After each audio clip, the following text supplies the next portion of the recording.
একবার ভগবান শ্রীকৃষ্ণ এবং তার প্রিয় সখা অর্জুন পথ ধরে ভ্রমণ করছিলেন। পথে হঠাৎ তারা দেখলেন এক নিঃস্ব ব্রাহ্মণ ভিক্ষে করছেন। অর্জুনের মন করুণায় ভুলে গেল। তিনি ভাবলেন, এই দরিদ্র লোকটিকে এখনই দুর্দশা থেকে মুক্ত করা দরকার। তিনি ব্রাহ্মণকে ডেকে তার হাতে স্বর্ণ মুদ্রায় ভর্তি একটি থলি তুলে দিলেন। ব্রাহ্মণ অত্যন্ত আনন্দিত হয়ে তার সুখের ভবিষ্যতের স্বপ্ন দেখতে দেখতে বাড়ি ফিরছিলেন। কিন্তু দুর্ভাগ্য, পথেই এক হিংস্র ডাকাত এসে সেই থলিটি ছিনিয়ে নিল। ব্রাহ্মণ আবার নিঃস্ব হয়ে ভিক্ষে করতে লাগলেন। পরের দিন অর্জুন ব্রাহ্মণকে সেই একই অবস্থায় দেখে কারণ জিজ্ঞাসা করলেন। সব শুনে অর্জুনের আবার দয়া হলো। এবার তিনি ব্রাহ্মণকে দিলেন একটি বহুমূল্যবান মণি। ব্রাহ্মণ চুরির ভয়ে মণিটিকে বাড়ির পুরনো একটি জল রাখার কলসির ভেতরে লুকিয়ে রাখলেন।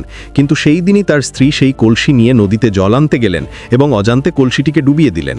কলসির তলা থেকে মণিটি বেরিয়ে নদীর জলে ভেসে গেল। ব্রাহ্মণ আবার হতাশ হয়ে ভাগ্যকে দোষ দিতে দিতে ভিক্ষে শুরু করলেন। অর্জুন সব শুনে হতাশ হয়ে কৃষ্ণকে বললেন, প্রভু, মনে হচ্ছে এই ব্রাহ্মণের ভাগ্য সত্যিই খারাপ। আমার দেওয়া এত সোনা ও মণিও তার ভাগ্য বদলাতে পারল না। শ্রীকৃষ্ণ মুচকি হেসে ব্রাহ্মণকে কাছে ডাকলেন এবং তাকে শুধু 2টি পয়সা দিলেন।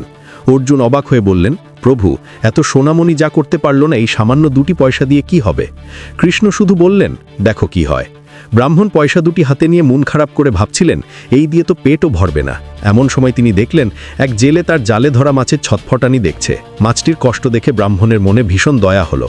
তিনি নিজের ক্ষুধার কথা ভুলে গিয়ে সেই 2টি পয়সা দিয়ে মাছটিকে কিনে নিলেন। এরপর তিনি মাছটিকে নদীতে ছেড়ে দিতে গেলেন। আর তখনই ঘটল অলৌকিক ঘটনা। মাছটি জলে মুক্তি পাওয়ার সঙ্গে সঙ্গেই তার মুখ থেকে সেই হারিয়ে যাওয়া মূল্যবান মণিটি বেরিয়ে এলো। ব্রাহ্মণ আনন্দে চিৎকার করে উঠলেন, পেয়ে গেছি, পেয়ে গেছি। ঠিক তখনই পথ দিয়ে যাচ্ছিল সেই ডাকাতটি, যে সোনা চুরি করেছিল। ব্রাহ্মণের চিৎকার শুনে সে ভয় পেয়ে গেল যে হয়তো তার নামে রাজদরবারে অভিযোগ করা হচ্ছে। ভীত হয়ে সে ব্রাহ্মণের পায়ে লুটিয়ে পড়ল এবং চুরি করা সমস্ত সোনা ফিরিয়ে দিল। অর্জুন বিস্ময়ে হতবাক হয়ে গেলেন। কৃষ্ণ তখন মৃদু হেসে অর্জুনকে বললেন, হে অর্জুন, যখন তুমি তাকে বিপুল সম্পদ দিয়েছিলে তখন সে স্বার্থের বশে কেবল নিজের সুখের কথা ভেবেছিল। কিন্তু যখন আমি তাকে 2টি পয়সা দিলাম তখন সে তা অন্যের দুঃখ দূর করতে ব্যবহার করল।